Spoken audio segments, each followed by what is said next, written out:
मनुष्य जब बुद्धि से तनाव में होता है, चिंताग्रस्त होता है,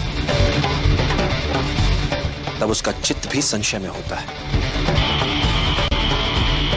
ऐसे समय में उसके मस्तिष्क उसकी बुद्धि से खेला जा सकता है, अपने विचार उस पर रोपे जा सकते हैं। मैंने सदा कहा है, वर्ष भर में फल चाहिए तो धान की बुवाई करो, 10 वर्षीय योजना हो तो पेड़ उगाओ, और योजना यदि जीवन भर की हो तो लोगों को शिक्षित करो कि जिसने जीवन में कभी कोई त्रुटि ही नहीं की, उसने भला जीवन से क्या सीखा। अति बुद्धिमान क्या होता है? सामान्य बुद्धि चातुर्य से कुछ अधिक। संकट में बुद्धिमान नहीं, वो बचेगा जिसमें अनुकूलन की क्षमता अधिक हो, जिसने स्वयं को परिस्थितियों के अनुरूप ढाल लिया हो, वही संकट से बच पाएगा। और यही सार्वभौमिक नियम है। सच्चे राजा का यही गुण है कि उसे राज सिंहासन मित्रों के विश्वास, सहयोग और प्रेम से मिले, ये नहीं कि बस बिठा दिया किसी को भी राजगद्दी पर। यदि तुम राजा को नियंत्रित ना कर सको तो उस व्यक्ति पर नियंत्रण बनाओ जो राजा के विचारों को नियंत्रित कर सकता है। एक सच्चा नायक बल या छल से नहीं, उदाहरण प्रस्तुत करके अपने साथियों का नेतृत्व करता है। मित्र बनाए नहीं जाते, अर्जित किए जाते हैं। हर महान स्वप्न का आरंभ उस व्यक्ति से होता है जो स्वप्न देखता है, किंतु स्वप्न देखने वाले को यह सदैव याद रखना चाहिए कि इच्छा शक्ति और लगन उसके भीतर ही होती है, जो ग्रहों और नक्षत्रों तक पहुंचकर पूरे जगत को बदल सकती है।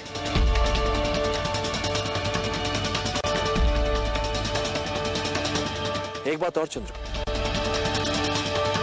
सभी विचार अचानक अपने नहीं हो जाते, सभी स्वप्न यकायक मूर्त रूप नहीं ले लेते।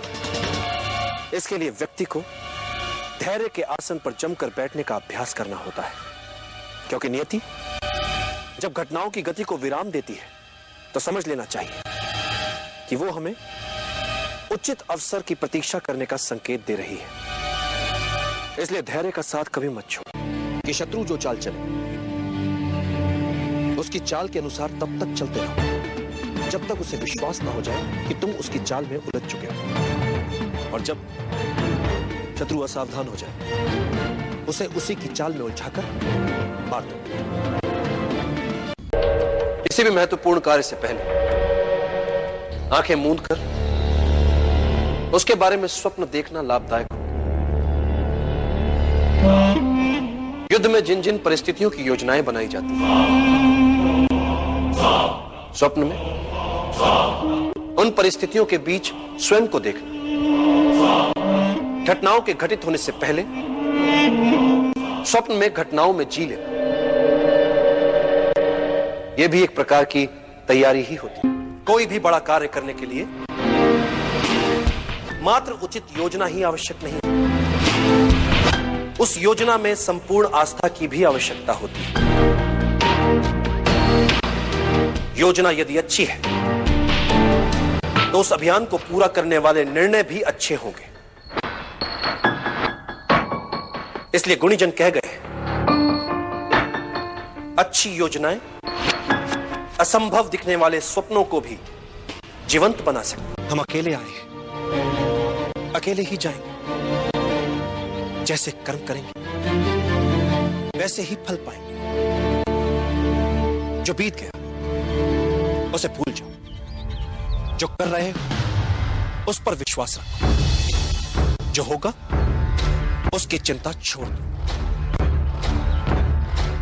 बस तुम्हें मात्र अपने कर्म करने हैं। पुरस्कृत करने का कार्य नियति का है, करेगी। अच्छे कर्म अच्छे ही फल। सदैव याद रखो,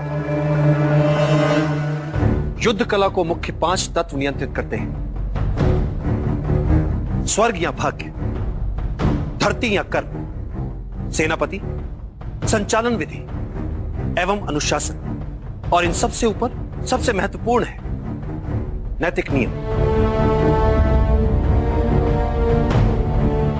नैतिक नियम वो नियम होता है जिसमें प्रभाव और विश्वास के कारण प्रजा अपने राजा के प्रति प्रतिबद्ध रहती है। राजा के प्रति यह प्रतिबद्धता एक ऐसा नैतिक जाल होता है जिसमें उलझाकर आप जनता से जो चाहे करवा सकते हैं। आप जनता को आशा के जाल में इस नैतिकता से उलझा सकते हैं, जबकि वास्तविकता में आशा हो ही ना। आप इस नैतिक जाल की सहायता से जनता को आशा ना होते हुए भी यह विश्वास दिला सकते हैं कि आशा है। इस तरह से आप उनके स्वाभिमान को उकसा सकते हैं, उनके आत्माभिमान को उबार सकते हैं कि वे अपने लिए अन्य विकल्पों के होने के उपरांत भी आपके लिए अपने प्राण तक न्यौछावर करने के लिए तत्पर हो जाते हैं।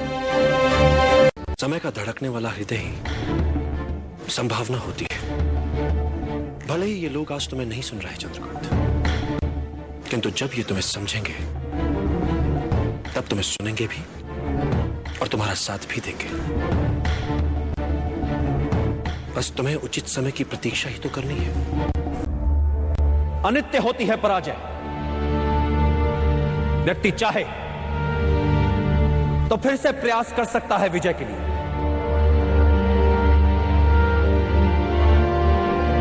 जब वो मन से पराजय को स्वीकार करता है तब वो होता है पराजित। कई बार मन से पराजय को स्वीकार करने वालों को, हार से हताश होने वालों को इस बात का पता ही नहीं होता कि जब उन्होंने साहस छोड़ा तब वो विजय के कितने निकट थे। हर पराजय विजय यात्रा के मार्ग में आने वाली एक अनुभव मात्र होती है। ऐसा अनुभव जो हमें कुछ और सिखाता है, हमारी कमियां हमें बताता है, हमें विजय के और निकट ले जाता है। जब कभी हमारे सामने अचानक एक के बाद एक अपेक्षा से कहीं अधिक संयोग होने लगे तो समझ लो कहीं ना कहीं कुछ अनुचित हो रहा है। अच्छे और बुरे लोगों में अंतर होता है, आत्मा का। होता क्या है चंद्रगुप्त कि कभी कभी अच्छे लोग बुरों को सबक सिखाते समय अपनी आत्मा की मूल अच्छाई को ही भूल जाते हैं। वो बुरों जैसे हो जाते हैं। इस बारीक अंतर को सदैव याद रखो चंद्रगुप्त, क्योंकि यही अंतर मानव को पशु होने से बचाता भी है। बुरों को पाठ पढ़ाओ, किंतु ऐसा करते समय पशु मत बन जाओ। नियति तो यही कहती है कि अधिक पाना है, और अधिक पाने के लिए बहुत खतरा उठाना पड़ता है। कुछ लोग खतरा नहीं उठाते, जीवन जैसे चल रहा है बस जीते चले जाते हैं।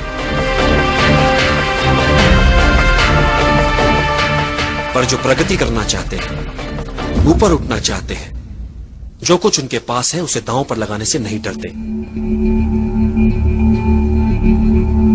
संभावना है कि हार जाएं वे, कुछ ना कर पाए वे, पर ये जो कुछ कर दिखाने का प्रयास है यही उन्हें औरों से अलग बनाता है।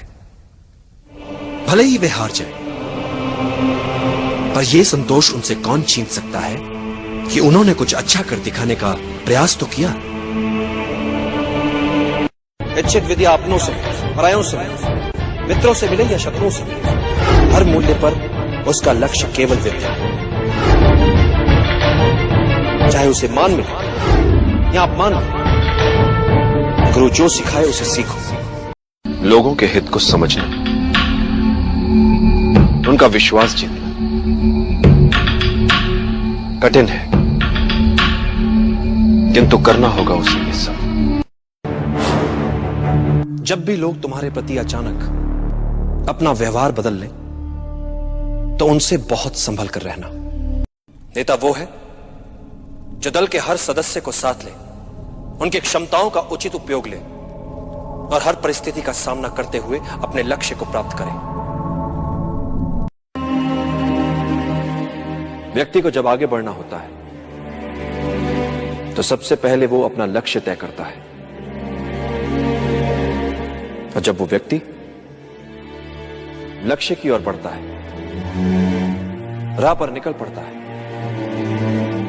तो मार्ग उसे सिखाता है, संवारता है, बनाता है, और यही अनुभव उसकी पूंजी होते हैं।